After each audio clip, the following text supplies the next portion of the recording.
I'm here in the pit lane at the Jarama circuit just north of Madrid in Spain for the pre-season testing just before season 11 of the all-electric Formula E World Championship. We weren't meant to be here. Testing normally takes place 300 kilometres down the road in Valencia, but due to the situation going on there with the horrendous flooding at the moment, Formula E managed to turn things around and get us here to Madrid with about 72 hours notice. It was a huge operation, and obviously thoughts go out to everyone affected by what's going on down in Valencia. In fact, I caught up with Envision's Robin Frijns to talk about the situation in Valencia and what he's expecting of the track here in Madrid. Yeah, very sad and unfortunate what happened in Valencia. It's been, I only heard stories and saw videos how bad it actually is. So yeah, it's quite horrendous. But yeah, now we're here. We had the prep for Valencia done.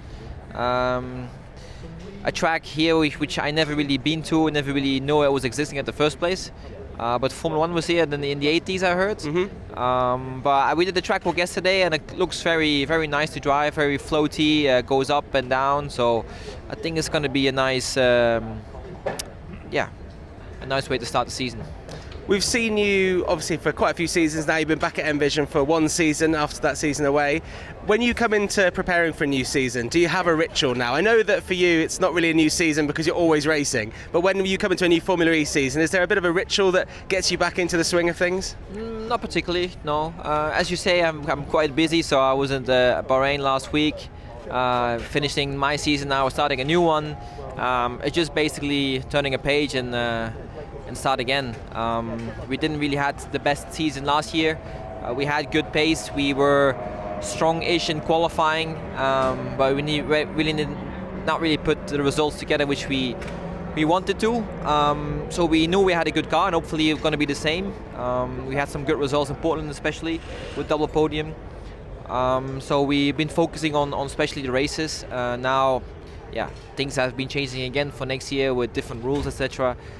So we need to be on top of our game from the first race onwards. So it's been a while since these drivers have been in the Formula E car. The season ended back in London in July, and Pascal Verline of Heuer Porsche was declared champion after a season of massive ups and downs for a lot of the drivers in this field. He's also a champion in DTM. You might remember him from his time in Formula 1 as well. And I caught up with him to see how he's feeling coming into this season with the number 1 on the front of his car. It releases a bit of pressure because the pressure of achieving it for the first time is gone. I think, the whole team is a bit relieved, and nevertheless we want to be successful next year and in the future. So,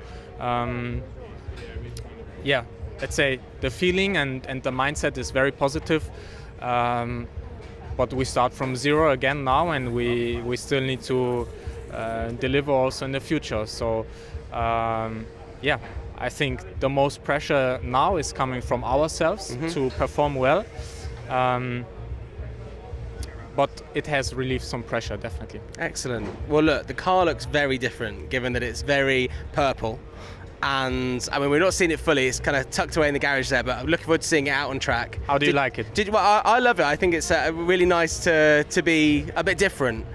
Did you have any input on this purple? I've heard that maybe your helmet is going to complement the car quite nicely.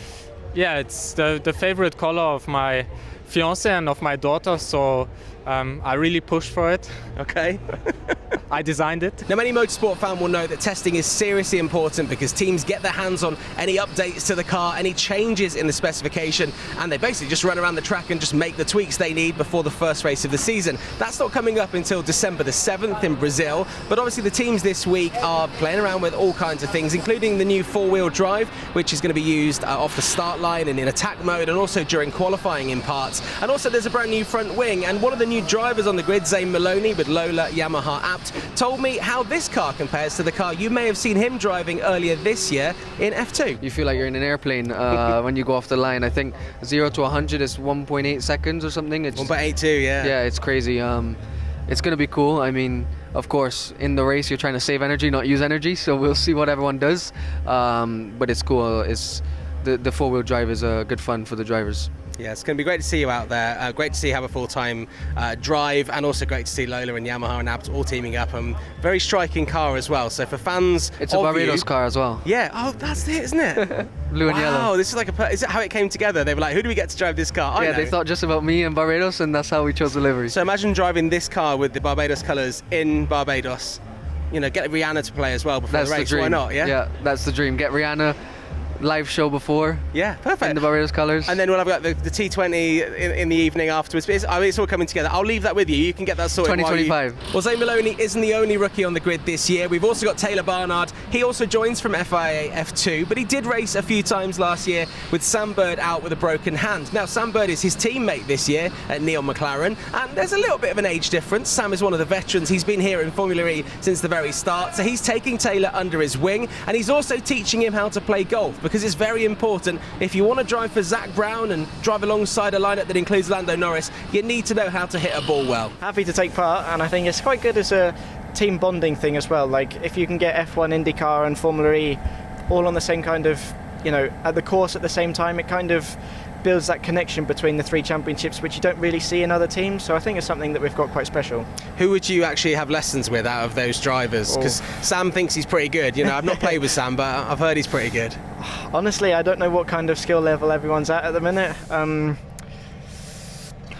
Well, seeing as I'm already learning off Sam, I might as well go with Sam for my first teacher. But I wouldn't mind being learnt off by Zach as well. Yeah. For Zach to teach me how to play golf. So, yeah, anyone really is. Like I said before, I think it's quite a good relationship between me and Sam, but also McLaren as a whole, that it has a little bit more of a family vibe than potentially other teams, and I think that's something very nice. I feel like if you maybe sort of get a wager going with Zach, that if you beat him on a couple of holes, maybe he'll let you drive some of his nice cars. Yeah, something. That sounds good. Okay. I'll have to have a few lessons before that, though. Another huge moment that's taking place this week is the first all-women's test in Formula E. That means some of the best female drivers from around the world are coming, and they're going to test themselves in the new Gen 3 Evo car. We've got Jamie Chadwick, you might know as a 3-time W Series champion. She's now testing in IndyCar. We've also got Abby Pulling currently leading the F1 Academy, and also British driver Alisha Palmowski, who this year competed and was very strong in the GB4 Championship. She's looking to step up this next season going into 2025, and she's also licking her lips at the thought of driving this Gen 3 Evo car. Formula E, it keeps getting bigger. It's such a great series, obviously with a new car as well. Such a great calibre of drivers. You've got ex-Formula 1 drivers, Formula 2, Formula 3. You've got all sorts of different drivers coming to the series. So really looking forward to experiencing the car and seeing what I really think. Seeing how I get on as well. I don't know how close or how far away we're going to be. So just really looking forward to the experience. But it's definitely not something that I'd write out for the future. It's definitely something that I'd consider. Obviously I'm aware, I know that I need to perform and deliver the results in order to have the opportunities in the future. So I really am working on a year-by-year basis, really, but definitely it's something that I'd love to do in the future. And again, with Envision racing this week and for this test, got great relationships now with the team. They're really supporting me incredibly well. So hopefully there's more opportunities in the future. Fingers crossed. Well, we've got loads more content coming up from this week of testing in the Formula E Championship on this channel. So make sure you subscribe to talkSPORT Driving, and you'll see all of that as we build up to the first race of the season on December the 7th in Sao Paulo, Brazil. Now, while we're enjoying watching the cars go round and we're enjoying chatting to the drivers, we are thinking about the people in Valencia, and Formula E have stepped up their support for the people in that region. A fantastic gesture from Formula E, and I'm sure we'll be back at Valencia for pre-season testing ahead of season 12. But let's not get ahead of ourselves. Season 11 is fast approaching. December the 7th is the first race of the season. It's in Sao Paulo, Brazil. We'll be there at every race this season with talkSPORT and talkSPORT Driving. So make sure you subscribe to this channel and keep your eye out for more content coming from Formula E testing this week.